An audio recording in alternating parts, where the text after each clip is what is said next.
कल मैंने आपको एटॉमिक स्ट्रक्चर में n+l रूल, अहबा रूल्स, हाइजेनबर्ग अनसर्टेनिटी रूल्स के बारे में बताया था.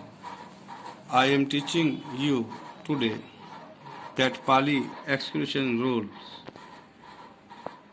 No two electrons in the same atom can have the same values for all the four quantum numbers.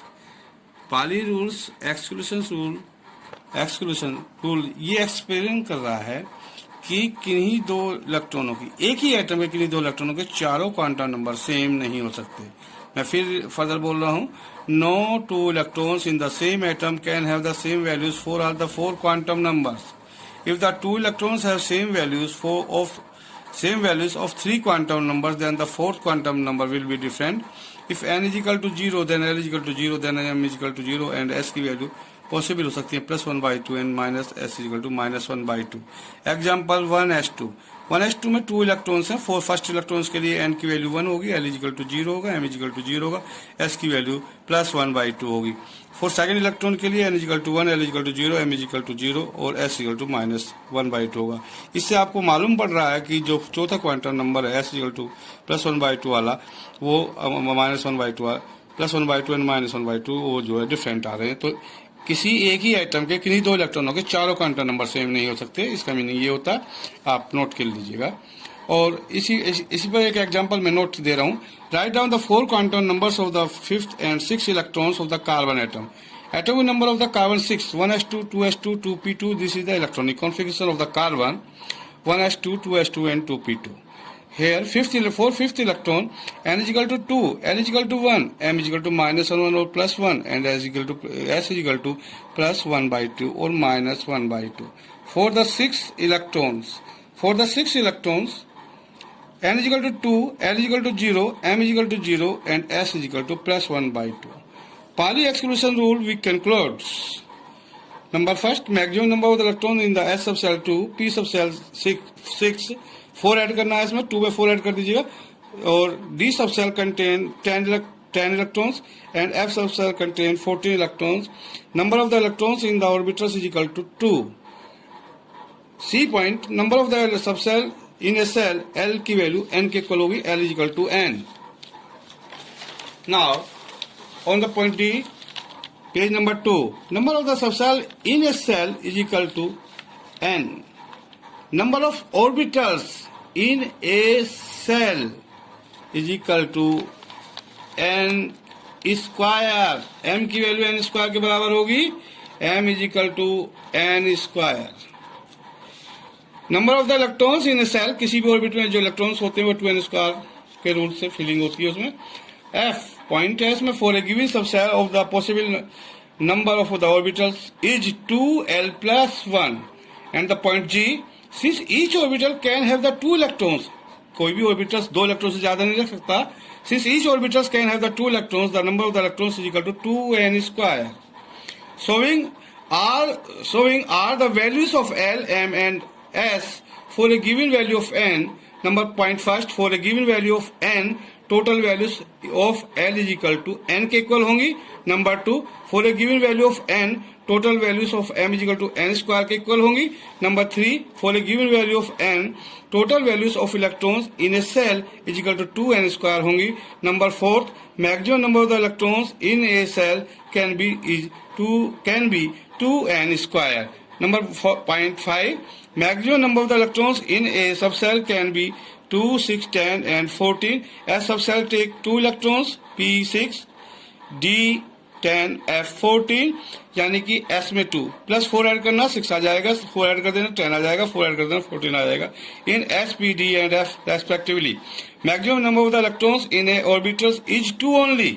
7th point, the maximum number of the electrons in a subcell S, P, D or F is equal to 2 bracket 2l plus 1. Where L is equal to 0, 1, 2 और 3. Bracket में लिख लीजिएगा. L is equal to azimuthal quantum number. These subcells can have a maximum of 2, 6, 10 and 14 electrons respectively. The value of m are plus ऊपर minus नीचे L2 minus plus L. The value of m are from -L to 0 to +L तक होती है। m की value -L to 0 to +L तक। m is equal to -L to 0 to +L। If L is equal to 1, then m is equal to -1, 0 plus 1, -1 called px or या py, m is equal to 0 called pz, m is equal to +1 called py और px। यानी कि अगर -1 को px बोलोगे तो m 0 को pz बोलेंगे और +1 को py बोलेंगे। फिर इसका रिवर्स हो सकता है, जो +1 का py बोल सकते हैं और जो -1 का वो px बोल सकते हैं। Similarly, L is equal to 2, then m is equal to -2, -1, 0, +1, +2। इसमें जो ऑर्बिटल्स आएंगे वो -2 dxy, -1 dxy, 0 dz square, +1 dyz, +2 dx square -y square. और या -2 को dx स्क्वायर -y स्क्वायर भी लिख सकते हैं, dyz, -1 को लिख सकते हैं, -2 को dx स्क्वायर -y स्क्वायर लिख सकते हैं, -1 को dyz, and m is equal to 0 को dz स्क्वायर और +1 को dxz और +2 को dxy लिख सकते हैं। m signify the possible number of the orientation of the subshells. Noted. Number 4, topic number 4, a subcell having nearly fulfilled or nearly half-filled configuration tends to acquire exactly fulfilled or exactly half-filled nature in order to attain stability, that is low energy level. For example, chromium 24 atomic number, its configuration 1s2, 2s2, 2p6, 3s2, 3p6, 3d4, 4s2 is wrong. 1s2, 2s2, 2p6, 3s2, 3p6, 3d5, 4s1 is correct. इसमें जो है D3D में जो 4 electron थे वे 5 हो जाएंगे। वो 4s जो आउटर मोस्ट ऑर्बिटल में का s ऑर्बिटल है, s सब सेल है, उससे इलेक्ट्रॉन D ले लेगा, वो स्टेबल, वो हाफ फिल्ड हो जाएगा और 3D में 5 इलेक्ट्रॉन्स हो जाएंगे, उसका इलेक्ट्रॉनिक कॉन्फ़िगरेशन स्टेबल हो जाएगा। Important. Horns rule of maximum multiplicity. Topic number 5, electrons enters in the orbitals of a subcell one by one till there is a 1 electron each in all the orbitals.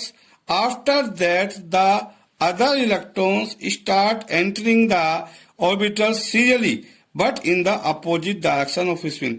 इसका meaning ये हुआ कि किसी भी orbital में S, P and D में जो orbital में इलेक्ट्रॉन एक एक करके एंटर करते हैं और जब सभी ऑर्बिटल में एक इलेक्ट्रॉन पूरा हो जाता है तो जो अदर इलेक्ट्रॉन हैं वे सीरियली एंटरिंग करेंगे, लेकिन उनकी डायरेक्शन ऑफ स्पिन अपोजिट होगी। इलेक्ट्रॉनिक कॉन्फ़िगरेशन ऑफ B5 यहाँ पर दिखाया गया है 1s2, 2s2, 2p1, यानी कि P में एक ही इलेक्ट्रॉन है। कार्बन 6 में भी दिखाया गया 1s2, 2s2, 2p2, इसमें कार्बन 6 में P में 2 इलेक्ट्रॉन्स आए हैं, एक एक करके एंटर कर रहा है। N में 7 है, 1s2, 2s2, 2p3, P में एक एक इलेक्ट्रॉन गया है। इसके बाद जो ऑक्सीजन E8, इसका एटॉमिक नंबर 8 है, इसमें 1s2, 2s2, 2p4 है, तो 2p4 में 4 इलेक्ट्रॉन हैं। पहले एक एक करके 3 इलेक्ट्रॉन एक एक ऑर्बिटल्स में जाएंगे और चौथा इलेक्ट्रॉन जो है फिर जो सीरियली एंटर करेगा उसकी डायरेक्शन जो स्पिन होगी वो अपोजिट होगी। इफ P सबसेल 3 इलेक्ट्रॉन्स तो एक एक इलेक्ट्रॉन एंटर करेगा, Px, Py, Pz। If D subshell 5 electrons, इसमें भी एक एक इलेक्ट्रॉन एंटर करेगा, और 5 इलेक्ट्रॉन इसमें एंटर कर जाएंगे। इसमें एक अदर डेफिनेशन और मैं हॉर्न्स रूल की दे रहा हूं ऑफ द हॉर्न्स rule of the maximum multiplicity. According to this rule, as far as possible the number of unpaired electrons in the orbitals of a given subcell is maximum and that the unpaired electrons have parallel spin। यानी कि जहां तक संभव हो किसी subshell के orbitals में unpaired electrons की मैक्सिमम संख्या, जो नंबर्स जो होते हैं मैक्सिमम होते हैं, तथा अनपेयर्ड इलेक्ट्रॉन्स जो होती की स्पिन जो होती है वो पैरेलल होती है। इसका फर्स्ट पॉइंट पढ़ लीजिए। If there are the 3 electrons in the P subshell, अगर P सबसेल में 3 इलेक्ट्रॉन हैं, all the electrons will remain unpaired, वे सारे अनपेयर्ड होंगे एंड हैव पैरेलल स्पिन, और पैरेलल स्पिन में होंगे। नोटेड, अनपेयर्ड होंगे और स्पिन पैरेलल होगी। Number 2 point, if there are 5 electrons in a D subshell, all the electrons will remain unpaired. जितने भी अगर D सबसेल में 5 इलेक्ट्रॉन हैं, आपको ऑर्बिटल में 5 इलेक्ट्रॉन हैं, तो वे सारे के सारे अनपेयर्ड होंगे और उनकी स्पिन पैरेलल होगी। Fine. Thus the pairing begins with the introduction of the fourth electron in p subcell, sixth electron in the d subcell and eighth electron in the f subcell। इस प्रकार f subcell में second यानी कि दूसरे, p subshell में चौथे, d subshell में छठे तथा f सबसेल में आठवें इलेक्ट्रॉन्स के एंट्रिंग से पेयरिंग स्टार्ट होगा। अगर डी एस सबसेल में दूसरा, पी सबसेल में चौथा, डी सबसेल में छठा तथा एफ सबसेल में आठवां इलेक्ट्रॉन जाता है तो पेयरिंग शुरू हो जाएगी according to this rule. For S subshell maximum 2 electrons, इसमें 2 इलेक्ट्रॉन की सोंग दिखाई गई है, एल इजिकल टू 0 की value M is equal to 0, electron first and 2 को दिखाए गए हैं और स्पिन क्वांटम नंबर प्लस 1/2 और -1/2 है। पी सबसेल में मैक्सिमम 6 इलेक्ट्रॉन दिखाए गए हैं, वैल्यू ऑफ एम +1 0 और -1 है, P X P Z and P Y, और इलेक्ट्रॉन्स में आपको दिखाए गए हैं 1 2 3 4 5 6 7 1 2 3 4 5 6। स्पिन क्वांटम नंबर्स की डायरेक्शन भी इसमें दी गई है। 4d सबसेल मैक्सिमम 10 इलेक्ट्रॉन साथ में हो सकते हैं, एल इजिकल टू 2 की वैल्यू डी में m की वैल्यू जो होगी +2 +1 0 -1 -2 होगी, इसमें D x square -y square +2 को बोलेंगे, +1 को डी एक्स जेड बोलेंगे और डी जेड स्क्वायर 0 को बोलेंगे, डी वाई जेड -1 को बोलेंगे और डी एक्स वाई -2 को बोलेंगे। इलेक्ट्रॉन्स इसमें बताए गए हैं 1 2 3 4 5 6 7 8 यानी 10 इलेक्ट्रॉन्स इसमें आ सकते हैं और उनकी स्पिन क्वांटम नंबर्स +1/2 -1/2 बताए गए हैं। बस, लेकिन आज यहाँ तक। अगर कोई डाउट आज मेरे पढ़ाने में है तो उसके बारे में कमेंट्स कर देना, ठीक है। अच्छा लगे लाइक कर देना, सब्सक्राइब कर देना, आइकॉन प्रेस कर देना। ये थैंक यू, इतना ही बताना था मैंने इसमें एटम स्ट्रक्चर के बारे में। Thanking you for all the students, thanks. Description में मैंने आपको नोट्स दिए, उसको आप नोट कर सकते हो, लिंक कर रखा है डिस्क्रिप्शन में, ठीक है। Thank you.